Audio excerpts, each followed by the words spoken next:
Okay. And మీరు వచ్చిన తర్వాత మెయిన్ ఇప్పుడు చోటా కే నాయుడు గారి దగ్గర నుంచి మీరు ఎట్లాంటి ఇన్‌స్ట్రక్షన్స్ కానీ, గైడెన్స్ కానీ ఆయన దగ్గర నుంచి మీరు ఎలాంటి వర్క్ నేర్చుకున్నారు? ఆయన డెడికేషన్ అండి, సిన్సియారిటీ, కమిట్మెంట్. ఆయన ఒకటే చెప్పాడండి, చెప్పాలంటే అరే నీకు పిల్లి మెడలో గంట కట్టడం అనే ప్రాసెస్ ఒకటి ఉంటుంది, గంట కట్టే వరకే నా బాధ్యత, మిగతా అంతా నువ్వే చూసుకోవాలి అంటుండేవాడు.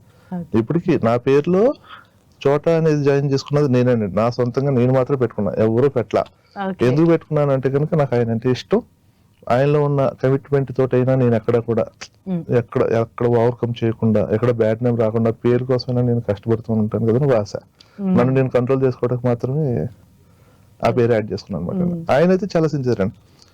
నేనున్నాను కదా, నువ్వు ఏదైనా చేయను ఏ రోజు అనలా, గంట కట్టడం వరకు బాధ్యత, మిగతాదంతా నీదే.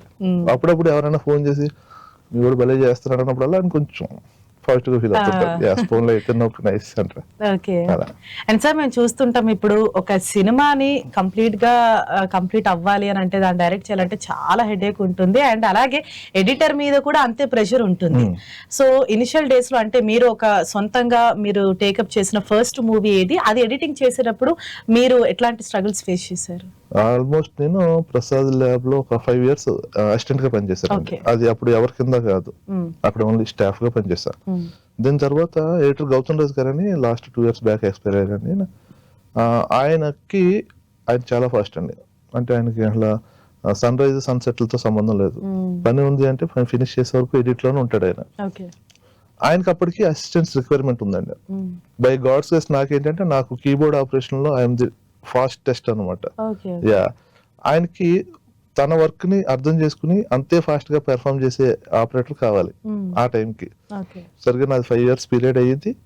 అదే టైంకి గౌతమ్ రాజ్ దగ్గర ఒక అసిస్టెంట్ రిక్వైర్మెంట్ ఉంది. అప్పుడు గౌతమ్ రాజ్ దగ్గర ఉన్న మాలిక్ అని ఒక అసిస్టెంట్ ఉన్నాడండి. ఆయన ప్రసాద్ లాగా గురువు గారి దగ్గర రిక్వైర్మెంట్ ఉంది, నువ్వు వెళ్తావా, నువ్వు ఉంటే బాగుంటుంది ఆయనకి అని.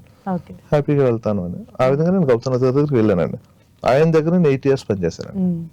8 years అసిస్టెంట్ గా పనిచేసుకుంటూ టోటలీ 13 years జర్నీ తర్వాత ఫస్ట్ టైం మా సందీప్ కిషన్ హీరోగా టైగర్ అనే మూవీ అండి, ఆ మూవీకి వి ఆనంద్ గారు డైరెక్టర్, దానికి ఆ మూవీతో నేను ఎడిటర్ గా డెబ్యూ తీసుకున్నాను. నా first movie tiger as an editor. So ఆ ఫస్ట్ మూవీ మీరు ఎడిటింగ్ చేయడానికి మీకు ఎన్ని డేస్ పట్టిందండి? మనకి ఎడిటింగ్ కి డేస్ కౌంట్ ఉండదండి. ఇవాళ షూట్ స్టార్ట్ అవుతుంది, ఇవాళ ఫుటేజ్ రేపు మార్నింగ్ కల్లా ఎడిట్ కి వస్తుంది, ఆ రోజు నా ఎడిటింగ్ వర్క్ స్టార్ట్ అయిపోతుంది. ఇలా స్టార్ట్ అయిన మా ఎడిటింగ్ వర్క్ అనేది మూవీ రిలీజ్ కి ముందు రోజు వరకు కూడా ఉంటుంది. సమ్ టైమ్స్ రిలీజ్ అయిన తర్వాత కూడా మా పని ఉంటుంది.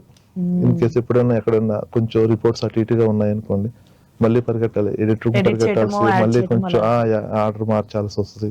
కొన్ని సందర్భాల్లో సాంగ్స్ రిమూవ్ చేయాల్సి వస్తుంది, కొన్ని టైమ్స్ లో పోర్షన్స్ రిమూవ్ చేయాల్సి వస్తుంది. కాబట్టి ఏ రోజైతే కొబ్బరికి కొట్టి కెమెరా ఆన్ చేస్తామో ఆ నెక్స్ట్ డే నుంచి మొదలైన మా పని థియేటర్కి వెళ్ళిన మన్నాడు 2-3 రోజుల వరకు కూడా ఉంటుంది. కానీ ప్రతి ఫ్రేమ్ కూడా చాలా డీటెయిల్డ్ గా, చాలా కాన్సన్ట్రేషన్ గా చాలా చేయాలి కదా సార్? అవునండి, ఎందుకంటే ఇప్పుడు లొకేషన్ లో టూ మెనీ టెన్షన్స్ అండి, 100 రకాల ప్రెజర్స్, 100 రకాల ఫోర్సెస్, అంటే 200, 300 పీపుల్ కోఆర్డినేషన్ తోటి కెమెరాలో క్యాప్చర్ చేస్తుంటారండి ఫుటేజ్. మేము అక్కడ ఏసీ రూమ్ లో కూర్చుని వాళ్ళు అంత కష్టపడి తీసుకొచ్చిందని హ్యాపీగా ఒక ఆడియన్స్ లో చూస్తుంటాం.